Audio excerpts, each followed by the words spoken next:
boys and girls, and welcome to our last math lesson for this week and the last math lesson for our capacity unit. This one is a nice quick one. Now, the last lesson that you just watched was really fun. You guys got to do a prediction and we did a little bit of an experiment to see which containers or mugs would hold the most tea for me. Now, what we learned from that lesson is that when we're talking about capacity, the tallest doesn't always mean the biggest capacity. So now with that information and that little bit of learning, you guys are going to be doing some of your own measuring again today. Now, for this activity, just like we did a few lessons ago, you're going to have two options on how you're going to be doing your measuring and recording it. So attached to this assignment, there is a document that you can print out, and it is very similar to our previous one. Of course, if you're unable to print this, there is a Google form that is broken up into sections to be just like our table here.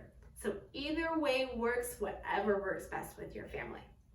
Now, for this activity, we're going to be doing our measuring of 3 objects, again, or 3 containers, to see how much they can hold. And the one difference that we're going to do this time is there is a new column on our table and it says your estimate. Now, we've done estimating before in our perimeter and area unit that we did. When we estimate, it's like making a prediction.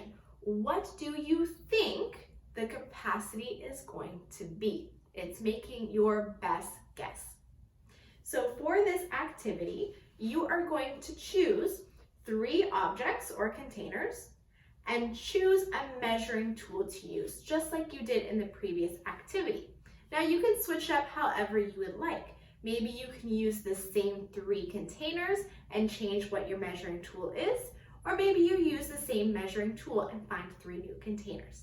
Up to you, whatever resources you have at home, but do just a little bit of a switch on it so that you're able to make some estimates, okay?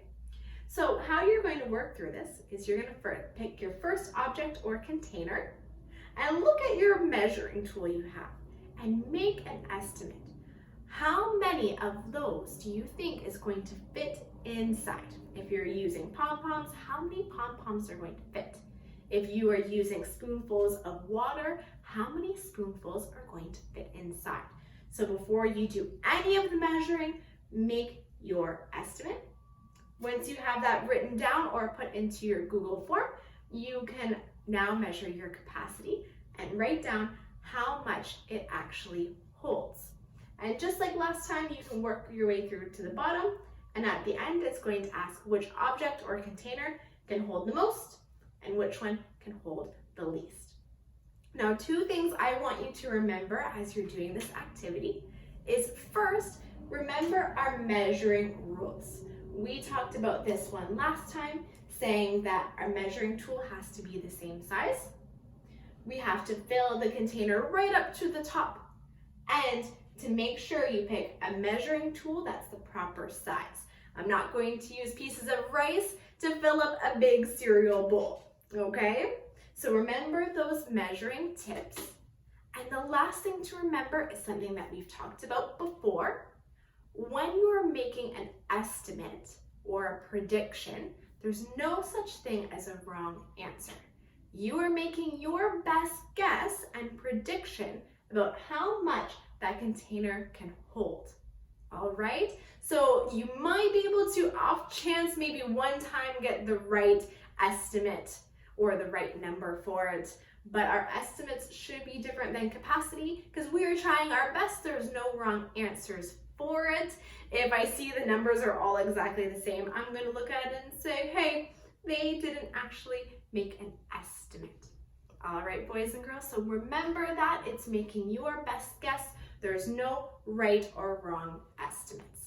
All right, so boys and girls, whether you are printing off the document to fill it in and then taking a picture of it and to upload it, or use it in the Google form, you can do some measuring and some estimating for the capacity of 3 objects or containers. All right, boys and girls, have fun with that and good luck.